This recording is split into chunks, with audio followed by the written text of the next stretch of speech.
Hi guys, ഇന്ന് ഞങ്ങളുടെ trip രാജനഗരിയായ മൈസൂരിലേക്കാണ് കേട്ടോ. ഇതാണ് നമ്മുടെ മൈസൂർ പാലസിൻ്റെ എൻട്രൻസ്. ഇവിടെ നിന്ന് എൻ്റെ ടിക്കറ്റൊക്കെ എടുത്തിട്ട് വരുന്ന വരവാണ് കാണുന്നത്. 200 രൂപയാണെന്ന് തോന്നുന്നു ഒരാൾക്കുള്ള ടിക്കറ്റ് പ്രൈസ്.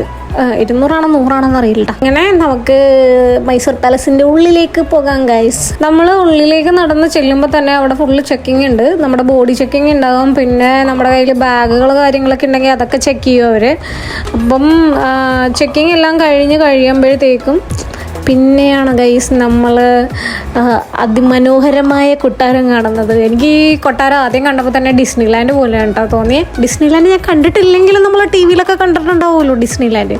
പിന്നെ ഈ കൊട്ടാരത്തിൻ്റെ നേരെ ഓപ്പോസിറ്റ് തന്നെ കുറേ അമ്പലങ്ങളുണ്ട്. അതിലൊരു അമ്പലമാണ് ഇത്.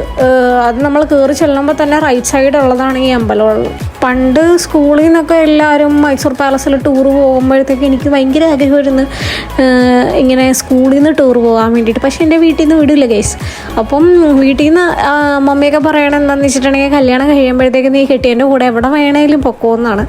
അങ്ങനെ ഞങ്ങൾ കല്യാണം കഴിഞ്ഞ് ഫുൾ തെണ്ടി നടപ്പാണ്. കെട്ടിയതിന് ഞാൻ വെറുതെ ഇരിക്കാൻ സമ്മതിക്കില്ല. എൻ്റെ വീട്ടിൽ നിന്ന് പറഞ്ഞേക്കുന്ന കല്യാണം കഴിഞ്ഞ് എവിടെ വേണമെങ്കിലും പൊക്കോന്നാണ് പറഞ്ഞേക്കണേന്ന് പറഞ്ഞിട്ട് കെട്ടിയതിന് സമാധാനം ഞാൻ കൊടുക്കില്ല. അങ്ങനെ മൈസൂർ പാലസിൽ ഇങ്ങനെ കുറേ അതിമനോഹരമായ ഗാർഡനും കാര്യങ്ങളും ഉണ്ട്. ഇത് കാണുമ്പോൾ നമുക്ക് പച്ചയായിട്ട് തോന്നും, പക്ഷേ അങ്ങനെയല്ല ഗൈസ്. അവിടെ ഫുൾ ഇങ്ങനെ പുൽമേടുകൾ പോലെയാണ്. ലെഫ്റ്റ് സൈഡിൽ കൂടി ആട്ടോ നമ്മൾ പോകണ്ടേ. ഇങ്ങനൊരു എൻട്രൻസ് പോലെ ഉണ്ടാകും. അപ്പോൾ നമ്മൾ അതിൽ കൂടെ പോയിട്ട് നമ്മൾ ആദ്യം നമ്മുടെ ചെരുപ്പ് കാര്യങ്ങളൊന്നും അകത്തേക്ക് കയറ്റില്ല. ചെരുപ്പൊക്കെ നമ്മളവിടെ ഊരിയിട്ടിട്ട് വേണം കയറാൻ വേണ്ടിയിട്ട്. അപ്പോൾ അത് ഫ്രീ സർവീസാണ്. ചെരുപ്പ് നമുക്ക് അവിടെ ഊരി കൊടുക്കാം. അപ്പോൾ അവരൊരു ബാഗ് കവർ തരും. ആ കവറിൻ്റെ അകത്ത് നമ്മുടെ ചെരുപ്പിൻ്റെ നമ്പർ ഉണ്ടാവും. അപ്പോൾ ആ നമ്പർ വെച്ചിട്ട് ആ നമ്പർ നമ്മൾ ഫോട്ടോ എടുക്കണം, അല്ലെങ്കിൽ ഈ സാധനം മറന്നു പോയിട്ടുണ്ടെങ്കിൽ നമ്മുടെ ചെരുപ്പ് പോയതാണ്. പിന്നെ നമ്മൾ തിരിച്ചിറങ്ങുമ്പോഴത്തേക്കും അവർ ചെറിയൊരു ടിപ്പ് ചോദിക്കും. നിങ്ങൾക്ക് വേണമെങ്കിൽ ടിപ്പ് കൊടുക്കാം, വേണമെങ്കിൽ ടിപ്പ് കൊടുക്കണ്ട. അങ്ങനെ ഞങ്ങൾ കൊട്ടാരത്തിൻ്റെ ഉള്ളിലേക്ക് കയറി. നമ്മൾ ഈ കൊട്ടാരത്തിൻ്റെ ഉള്ളിലേക്ക് കയറി കഴിയുമ്പോഴായിരിക്കും നമുക്ക് മനസ്സിലാവണം നമ്മളൊക്കെ എന്തോരം പിച്ചക്കാരാണെന്ന്. കാരണം അതേമാതിരത്തെ സംഭവങ്ങളായിരിക്കും അതിൻ്റെ ഉള്ളിൽ ഉണ്ടാക്കി വെച്ചേക്കുന്നത്. കയറി ചെല്ലുമ്പോൾ തന്നെ കുറേ ബീരങ്കികളുണ്ട്. ചിലപ്പോൾ പണ്ട് കാലത്ത് യുദ്ധം ചെയ്യാൻ വേണ്ടി യൂസ് ചെയ്തിരുന്ന സാധനങ്ങളായിരിക്കും, അറിയാൻ പാടില്ല. പിന്നെ ഈ റൂമെന്ന് വെച്ചിട്ടുണ്ടെങ്കിൽ കൊട്ടാരത്തിലുള്ള ആൾക്കാർക്ക് വേണ്ടിയിട്ട് ഓരോ സ്റ്റേറ്റിൽ നിന്ന് കൊടുത്തേക്കുന്ന കുറേ ഗിഫ്റ്റുകളാണ്. അപ്പം നമ്മുടെ ഗിഫ്റ്റും ഉണ്ടായിട്ടോ അവിടെ. എനിക്ക് തോന്നുന്നു കഥകളിയാണോ വള്ളം കളിയോ അങ്ങനെ എന്താണ്ട് സംഭവം ഉണ്ടായിരുന്നു അവിടെ. പിന്നെ അവിടെ 2 ആനത്തലകളുണ്ടായിരുന്നേ.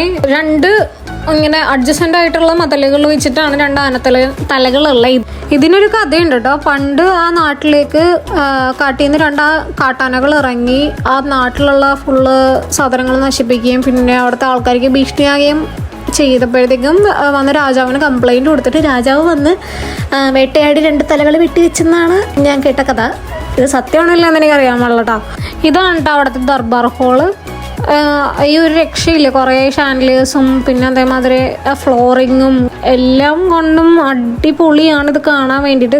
ഇത് നമുക്ക് എത്രത്തോളം നമ്മുടെ ക്യാമറയിൽ ഈ സാധനം എടുക്കാൻ പറ്റുമെന്ന് അറിയില്ല, പക്ഷെ നമ്മൾ നേരിട്ട് കാണുമ്പോഴത്തേക്കും ഭയങ്കര സൂപ്പറാട്ടോ കാണാനായിട്ട്. ഈ റെഡ് കാർപ്പറ്റ് വിരിച്ചിരിക്കുന്ന സ്ഥലത്തുള്ള ടൈലൊക്കെ പൊട്ടിപ്പോയി തോന്നുന്നുണ്ടോ. പക്ഷേ ടൈലല്ല, മാർബിളാണ്, എന്താണെന്നാവും. പിന്നെ ഇത് ഫുള്ള് അവിടുത്തെ രാജകുടുംബത്തിലുള്ള ആൾക്കാരുടെ ഫോട്ടോസാണ്. ഇത് ഫോട്ടോസ് മാത്രം ഒരു റൂമിൽ മൊത്തം ഫുൾ ഇങ്ങനെ ഇവരുടെ ഫോട്ടോസ്, പെയിൻറ്റിങ്സ്, അങ്ങനെ കുറേ കാര്യങ്ങളൊക്കെ വെച്ചിട്ടുണ്ട്. പിന്നെ ഇത് ഇങ്ങനെ താളിയോലയൊക്കെ പോലെ നമ്മൾ ഇങ്ങനെ സിനിമയിലൊക്കെ കണ്ടിട്ടില്ലേ, അതേമാതിരി ഇങ്ങനെ ഓരോ രാജ്യത്തു നിന്നും ഇങ്ങനെ രാജാവിനെ ദൂതയക്കണ സംഭവത്തെയാണിത്. അങ്ങനെയാണ് കേട്ടോ പറഞ്ഞു കേട്ടത്. എനിക്ക് സത്യമായിട്ട് അറിയാൻ പാടില്ല.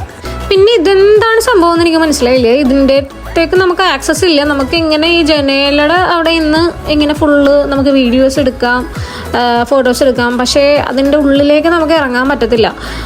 അതെനിക്ക് തോന്നുന്നു ഫുള്ള് കിളിവാതിലാണെന്ന് തോന്നുന്നു. ഫുള്ള് ജനലുകളായിരുന്നു. പിന്നെ ഈ സംഭവം എന്ന് വെച്ചിട്ടുണ്ടെങ്കിൽ രാജാവിൻ്റെ മറ്റേ കസേര, പിന്നെ രാജാവിൻ്റെ കണ്ണാടി, അങ്ങനെ രാജാവ് യൂസ് ചെയ്തെന്ന് വെച്ച സംഭവങ്ങളൊക്കെയാണ് ഇതിൻ്റെ അകത്തുള്ളത്.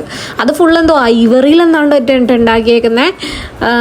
പിന്നെ ഇതിൻ്റെ സീലിംഗ് ആണെങ്കിൽ പോലും അതിമനോഹരമായിട്ട് ഇങ്ങനെ കുറേ കൊത്തുപണികളൊക്കെ ചെയ്തേക്കണ സീലിങ്സ് ആണ്. അത് ഒരു രാജാവിൻ്റെ സ്റ്റാച്ചു ആണ്. ഏത് രാജാവാണെന്ന് ചോദിക്കരുത്, മൈസൂർ രാജാവ്. ഇതും ദർബാർ ഹോള് പോലത്തെ എന്തൊരു സംഭവമാണ്. എനിക്ക് തോന്നുന്നു ഇവിടെ വെച്ചാണ് ഡാൻസ് നടക്കണേ. ഇത് ഗാലറി പോലത്തെ സ്ഥലമാണ്. ഈ ഹാളിൻ്റെ രണ്ട് സൈഡും ഫുൾ ഇങ്ങനെ സീറ്റാണ്. അപ്പം ആ സീറ്റിലിരുന്നായിരിക്കും ചിലപ്പോൾ ഈ രാജകുടുംബത്തിലുള്ള ആൾക്കാർ ഫുള്ള് നാട്ടുകാരെയൊക്കെ കണ്ടുകൊണ്ടിരുന്നത്. ചിലപ്പോൾ ദസറയൊക്കെ നടക്കുന്ന സമയത്ത് പുറത്തായിരിക്കുമല്ലോ ഈ പരിപാടികൾ കാര്യങ്ങളൊക്കെ ഉണ്ടാവണേ. അപ്പം ഇവർക്ക് ഇങ്ങനെ ആൾക്കാരിലേക്ക് ആക്സസ് ഉണ്ടാവില്ലല്ലോ. അപ്പം അവരവിടെ ഇരുന്നായിരിക്കും സംഭവങ്ങളൊക്കെ കാണണേ. ആ റൂമിൻ്റെ സീലിങ്ങിൽ ഫുള്ള് ഇങ്ങനെ ഹിന്ദുസിൻ്റെ ദേവീദേവന്മാരുടെ ഫോട്ടോസാണ് ഫുള്ളുള്ളത്. അവരുടെ എനിക്കൊന്നും എന്തോ ചരിത്രങ്ങളൊക്കെ അതിൻ്റെ അകത്ത് പറയുന്നുണ്ട്. അത് ആ പിക്ചേഴ്സ് വായിച്ചെടുക്കാൻ എനിക്ക് മനസ്സിലായില്ല. പിന്നെ ഇവിടെ ഇങ്ങനെ കുറേ ജനല പോലത്തെ സംഭവങ്ങളുണ്ടായി. ആ കർട്ടൻ മാറ്റിയിട്ടുണ്ടെങ്കിൽ ജനയിലിരിക്കും. ഇത് കേരളത്തിൽ നിന്ന് കൊടുത്ത ഗിഫ്റ്റാണ്.